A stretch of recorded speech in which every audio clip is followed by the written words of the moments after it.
Hello everyone, welcome back to math with Jui. मैं हूँ जूई और आप सभी का स्वागत है मेरे चैनल में। सो स्टूडेंट्स, आज मैं करने वाली हूँ क्लास 9 का 8 चैप्टर एक्सरसाइज 8.1 क्वाड्रिलैटरल्स की क्वेश्चन नंबर 4। तो चलिए स्टार्ट करते हैं आज का क्लास। क्वेश्चन 4 में आप लोगों को बोला गया है ABCD is a rectangle in which diagonal AC bisects angle A as well as angle C. Show that ABCD is a square and diagonal BD bisects angle B as well as angle D. पर देखिए, पहले हम लोग जो सवाल है वो अच्छे से समझ लेते हैं। आपको बोला गया है कि ABCD एक रेक्टेंगल है। एक रेक्टेंगल का मतलब क्या है? जिसके दो लॉन्ग साइड्स होते हैं एंड दो शॉर्ट साइड्स होते हैं। दो लॉन्ग साइड्स एक दूसरे के साथ इक्वल लेंथ में होता है और दो शॉर्ट साइड्स भी एक दूसरे के ऑपोजिट में रहता है और इक्वल लेंथ में होता है। ठीक है। सो सबसे पहले क्या करेंगे, एक रेक्टेंगल ड्रॉ करेंगे। सो सपोज़ ये मेरा रेक्टेंगल है, ABCD रेक्टेंगल ये है। ठीक है, ABCD। ओके, तो यहाँ पर बोला है क्या कि AC डायगोनल जो है, तो चलिए AC डायगोनल को ड्रॉ कर लेते हैं। ये क्या किया है, एंगल A और एंगल C को बाइसेक्ट किया है। यहाँ पर देखिए, तो फिर ये जो AC डायगोनल है, एंगल A को बाइसेक्ट करने का मतलब क्या है? एंगल A को बाइसेक्ट करने का मतलब ये है कि ये वाला एंगल इज इक्वल टू ये वाला एंगल होगा और ये वाला एंगल इज इक्वल टू ये वाला एंगल होगा। ठीक है, एंगल C को बाइसेक्ट किया है तो मतलब दिस इक्वल टू दिस, और एंगल A को बाइसेक्ट किया है मतलब दिस इक्वल टू दिस। ठीक है, अपने सुविधा के लिए हम लोग चलो इसका एक नाम दे देते हैं। तो सपोज ये है एंगल 1, ये है एंगल 2, ये है एंगल 3 एंड ये है एंगल 4। ओके, तो पहला प्रूफ किया दिया है कि ABCD एक स्क्वायर है, ये हम लोगों को बोलना पड़ेगा। अच्छा, स्क्वायर कब होता है? जब चारों का चारों साइड्स ही इक्वल लेंथ का होता है, तब हम उसको स्क्वायर बोलते हैं, राइट। तो यहाँ पर पहले हम लोग तो फिर शुरू कहाँ से किए, रेक्टेंगल हम लोगों ने लेट किया कि let ABCD is a rectangle. अब हम लोगों को दिखानी है कि नहीं, जो ABCD है वो रेक्टेंगल नहीं है, ये एक्चुअली एक स्क्वायर है जिसके चारों की चारों साइड्स सेम लेंथ की है। ठीक है, ओके, तो चलो अभी हम लोग इसका सॉल्यूशन करेंगे। तो नंबर 1 में है ABCD इज अ स्क्वायर, ये हम लोग को प्रूफ करनी है। तो फर्स्ट ऑफ ऑल है क्या है, ABCD is a rectangle and angle 1 equal to angle 2 and angle 3 equal to angle 4। ये क्या है, गिवन है, क्योंकि आपको बोला गया है कि AC जो डायगोनल है ये एंगल A और एंगल C को बाइसेक्ट किया है। ठीक है, अब यहाँ से हम लोग का मैथ शुरू। देखो ये क्या है, एक जेड फॉर्म किया है। तो जेड फॉर्म करने का मतलब क्या है, ऑल्टरनेट एंगल को शो कर रहा है। ठीक है, यहाँ पर तो फिर देखो, तो फिर एंगल 1 एंड एंगल 4 ये क्या शो कर रहा है, ऑल्टरनेट इंटीरियर एंगल को शो कर रहा है। ठीक है, यहाँ पर देखो, तो फिर now angle 1 is equal to angle 4 because they are alternate interior angles। Okay, अब क्योंकि हम लोग को पता है कि एंगल 3 इक्वल टू एंगल 4 है और एंगल 1 इक्वल टू एंगल 4 है, क्योंकि ऑल्टरनेट इंटीरियर एंगल्स है, तो इसी से हम लोग क्या बोल सकते हैं कि therefore angle 1 is equal to angle 3। क्यों ऐसा लिख रहे हैं, क्योंकि angle 3 is equal to angle 4, ये क्या है, ये गिवन है। ओके, उम्मीद है यहाँ तक आप लोगों को समझ में आ गया है। ठीक है, तो अब क्या करेंगे, अब हम लोग एक ट्रायंगल को देखेंगे। ट्रायंगल क्या है, ट्रायंगल ADC। ठीक है, ट्रायंगल ADC में देखो एंगल 1 और एंगल 3 ये दोनों सेम है। ठीक है, अब हम लोगों ने ट्रायंगल का जब हम लोग टाइप्स पढ़े थे तब क्या पढ़े थे, इक्विलैटरल ट्रायंगल पढ़े थे। ठीक है, आइसोसेलिस ट्रायंगल पढ़े थे। तो इक्विलैटरल ट्रायंगल क्या है, ट्रायंगल का अगर दो ऑपोजिट साइड्स इक्वल है तो उसका जो कॉरस्पॉन्डिंग एंगल्स है वो भी इक्वल होता है। ठीक है, तो यहाँ पर देखो ADC एक ट्रायंगल का फॉर्म है जहाँ पर angle 1 is equal to angle 3 है। अब एंगल 1 और एंगल 3 क्या है, ये दोनों ऑपोजिट एंगल्स है एक दूसरे का। अगर ये दोनों इक्वल है तो इसका मतलब क्या है कि ऑपोजिट साइड्स भी इक्वली होगा। Okay, Therefore, in triangle ADC, angle 1 is equal to angle 3. ठीक है, तो यही से हम लोग क्या पाएंगे, therefore AD equal to DC. ऐसा हम लोगों ने क्यों लिखा है, क्योंकि ADC is a equilateral triangle. ठीक है, इक्विलैटरल ट्राइंगल. तो चलो AD इक्वल टू DC हम लोगों ने प्रूफ कर लिया है. ठीक है, अब देखो DC इक्वल टू AB पहले ही है, क्योंकि ABCD एक रेक्टेंगल है. तो क्योंकि AD इक्वल टू DC हो गया है और DC equal to AB already हम लोग को पता है, तो इसका मतलब क्या है कि DC is equal to AB is equal to BC is equal to AD, जिसका मतलब है कि चारों का चारों साइड्स का जो लेंथ है वो इक्वल है, जो किस में होता है, जो स्क्वायर में होता है. ठीक है, therefore AB equal to DC equal to AD equal to BC. ठीक है, तो a rectangle whose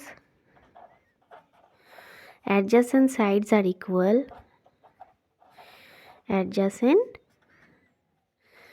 sides are equal is a square. ठीक है, तो therefore ABCD एक स्क्वायर है, ये हम लोगों ने प्रूफ कर लिया है. therefore ABCD is a square. Okay, so उम्मीद है कि पार्ट 1 आप लोगों को बहुत ही अच्छे से समझ में आ गया है. मैं फिर से ये पार्ट 1 जो है इसको आप लोगों को फिर से एक बार बोल रही हूँ. ठीक है, यहाँ पर हम लोग सबसे पहले क्या करेंगे, जो बोल दिया गया है, जो गिवन इन्फॉर्मेशन है, हम लोग उसी से अपना जो कैलकुलेशन है वो हम लोग स्टार्ट करेंगे. ठीक है, यहाँ पर ABCD बोला है कि रेक्टेंगल है, तो चलो फाइन, अगर ABCD एक रेक्टेंगल है और जो AC डायगोनल है वो एंगल A और एंगल C को बाइसेक्ट किया है, तो वहीं से हम लोग पा रहे हैं कि angle 1 is equal to angle 2 and angle 3 equal to angle 4.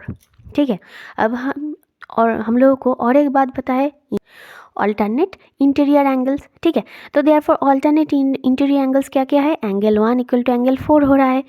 अब एंगल 4 एंगल 3 के साथ इक्वल है, तो therefore angle 1 is equal to angle 3 हो जा रहा है. ठीक है, तो यहाँ पर हम लोग एक ट्रायंगल फॉर्म हो रहा है, ट्रायंगल ADC. तो क्योंकि ऑपोजिट एंगल्स जो है ये एक दूसरे के साथ इक्वल है, तो ऑपोजिट साइड्स भी एक दूसरे के साथ इक्वल होगा. ये किस केस में होता है, इक्विलैटरल ट्रायंगल में होता है. ठीक है, तो उसी से ही हम लोग पा रहे हैं कि AD इक्वल टू DC, और क्योंकि DC इक्वल टू AB है, क्योंकि ये रेक्टेंगल है, हम लोगों ने पहले ही बोला था. तो क्योंकि एक रेक्टेंगल का एडजेसेंट साइड मतलब पास पास में जो साइड्स बैठता है, ठीक है, AD के देखो इस पास में ही DC है, तो क्या होगा, अगर एडजेसेंट साइड्स इक्वल हो जाएगा तो क्या हो जाएगा, वो जो रेक्टेंगल है वो एक स्क्वायर हो जाएगा. दस ABCD इज अ स्क्वायर. तो चलो पार्ट 1 हम लोगों ने बहुत ही अच्छे तरह से कर लिया है. अब बारी आती है पार्ट 2 की.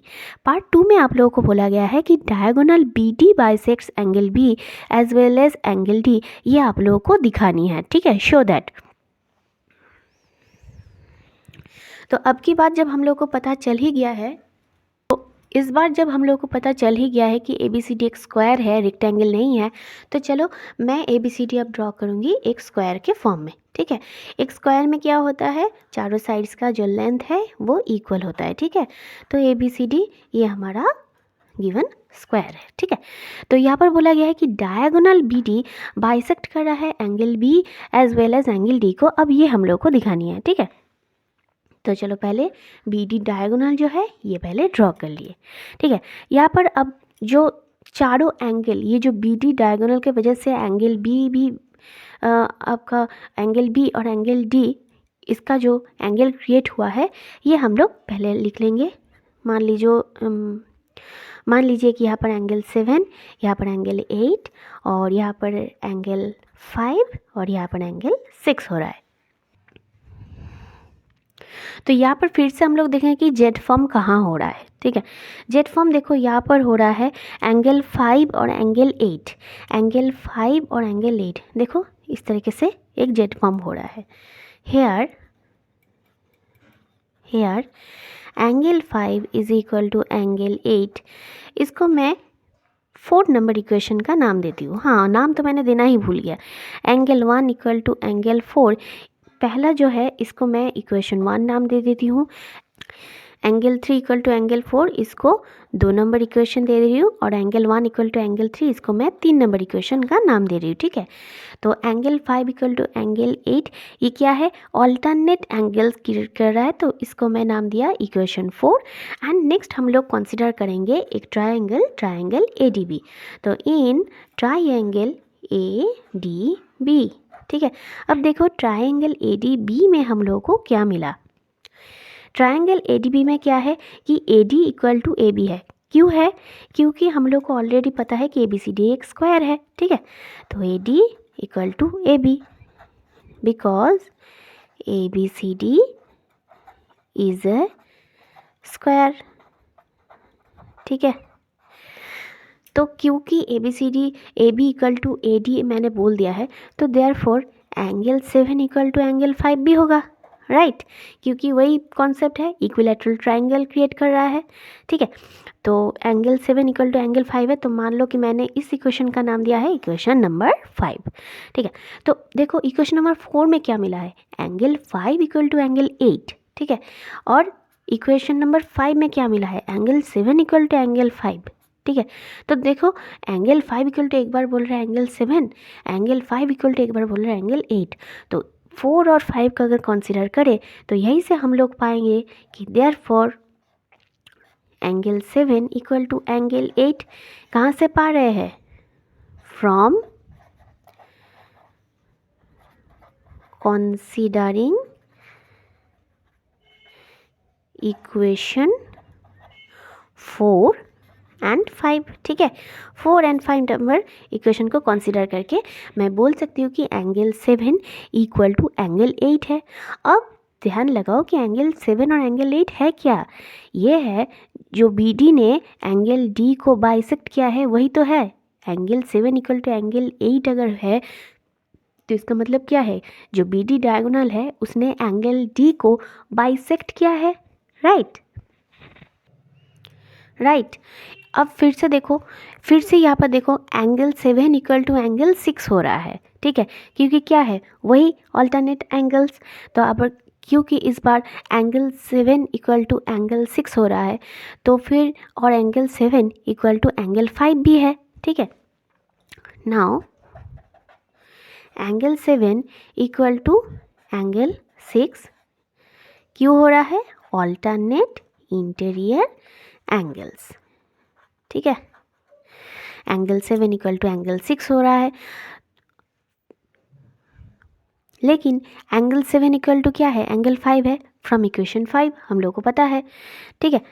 But angle 7 is equal to angle 5 from equation 5। Equation 5 में देखो ये हम लोगों ने ऑलरेडी दिखाया है, तो इससे क्या पता चल रहा है कि therefore angle 6 equal to angle 5 है। तो अब बारी आती है इन दोनों मेन जगह को देखने की। देखो एंगल 5 और एंगल 6 क्या है, एंगल B को बाइसेक्ट किया है, इसका मतलब एंगल 5 इक्वल टू एंगल 6 का मतलब क्या है कि BD जो है उसने एंगल B को बाइसेक्ट किया है। एंगल 7 इक्वल टू एंगल 8 होने का मतलब क्या है कि BD जो है वो एंगल D को बाइसेक्ट किया है। तो आप लोगों को सेकंड पार्ट में तो यही पूछा गया था, यही आपको शो करना था कि डायगोनल BD वो एंगल B और एंगल D को बाइसेक्ट कर रहा है, यह आपको दिखानी पड़ेगी, ठीक है। तो चलो हम लोगों ने ऑलरेडी दिखा दिया है, एक के बाद एक जो स्टेप्स है, सारे स्टेप्स मैंने यहाँ पर दिखाया है। प्लीज़ इस जगह को आप लोग ध्यान से देखिएगा। फिर से मैं आप लोगों को एक बार बोल देती हूँ, फिर से आप लोगों को एक बार पहले से क्वेश्चन जो पार्ट 2 का है आंसर, ये एक बार आप लोगों को एक्सप्लेन कर देती हूँ। एंगल 5 इक्वल टू एंगल 8 हो रहा है क्योंकि ये इंटीरियर एंगल है, ठीक है। लेकिन यहाँ पर उसके बाद हम लोग क्या करेंगे, ट्रायंगल ADB को लेंगे, ठीक है। अब क्यू की ABCD हम लोगों ने लास्ट पार्ट 1 में प्रूव कर लिया है कि ABCD एक स्क्वायर है। तो क्योंकि ABCD एक स्क्वायर है तो मतलब AB इक्वल टू AD है।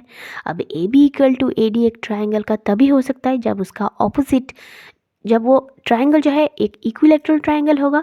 तो उसका मतलब क्या है कि उसका ऑपोजिट जो एंगल्स है वो भी एक दूसरे के साथ इक्वल होगा, ठीक है। तो वहीं से हम लोग एंगल 7 इक्वल टू एंगल 5 निकाल लिए। ओके, अब पहले क्या बोले कि एंगल 5 इक्वल टू एंगल 8, फिर बोल रहे हैं कि एंगल 7 इक्वल टू एंगल 5। तो इसका मतलब क्या है, एंगल 7 इक्वल टू एंगल 8। तो 7 और 8 क्या है, BD को देखो, जो D को जो BD ने बाइसेक्ट किया है वही शो कर रहा है। सेम प्रोसेस में हम लोग दिखाएंगे कि एंगल B को भी BD ने बाइसेक्ट किया है, जिसकी वजह से angle 6 is equal to angle 5 हो रहा है, ठीक है। तो इसको चलो हम लोग नाम दे रहे हैं, एंगल 7 इक्वल टू एंगल 8 को मैं नाम दे रही हूँ इक्वेशन 6, और एंगल 6 इक्वल टू एंगल 5 इसको नाम दे रही हूँ मैं 7 नंबर इक्वेशन, ठीक है। Therefore from 6 and 7, therefore from equation 6 and 7 we can say diagonal BD bisects angle B as well as angle D, ठीक है। सो क्लास, उम्मीद है कि आज का क्लास आप लोगों को बहुत ही अच्छा लगा होगा और आप लोगों ने अच्छे से सीखा होगा। वीडियो अगर पसंद आए तो ज़रूर वीडियो को एक लाइक कर दीजिए, चैनल को सब्सक्राइब कर दीजिए, और हाँ, अपने फ्रेंड्स के साथ ज़रूर ये वीडियो शेयर कीजिए, ठीक है। चलिए मिलते हैं अगले वीडियो में। Thank you.